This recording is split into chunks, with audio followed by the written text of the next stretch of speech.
was 1961. I had a call from somebody who identified herself as Catherine Kerr, whom I didn't know. She added Mrs. Clark Kerr, and immediately I snapped to attention because he was president of the university.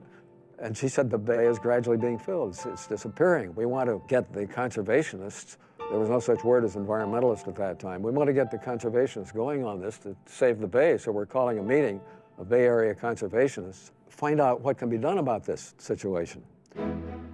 So I went up there that night in January, and most of the people there I knew already. There was Dave Brower from the Sierra Club. There was, as I recall, Newton Drury from the Save the Redwoods League. There were people from Audubon and Nature Conservancy. And Kay presented this case about the filling of the bay and asking, what are you going to do about it?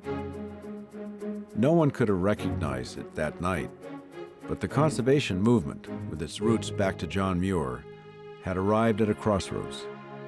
Until now, the focus was primarily protecting wilderness and wildlife. Here now was a plea for an urban landscape. The movement's very notion of sacred and profane was being stretched. They all agreed that it was important to do something about the bay.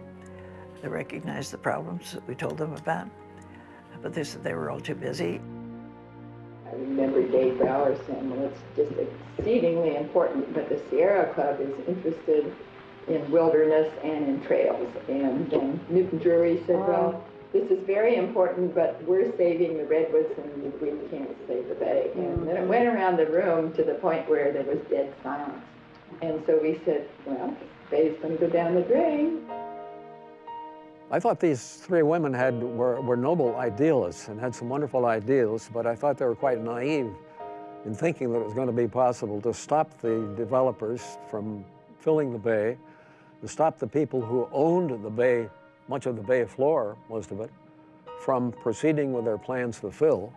There was a sense in the 40s and 50s of an inevitability to development, and that if there was natural beauty, you may mourn its loss. You may try to preserve little pockets of it here and there, but nothing could stop the engine of progress. Finally, David Brower suggested the women create a new organization. They were promised mailing lists and endorsements from each of the conservation organizations represented. But if San Francisco Bay was to be saved, they'd have to do it themselves.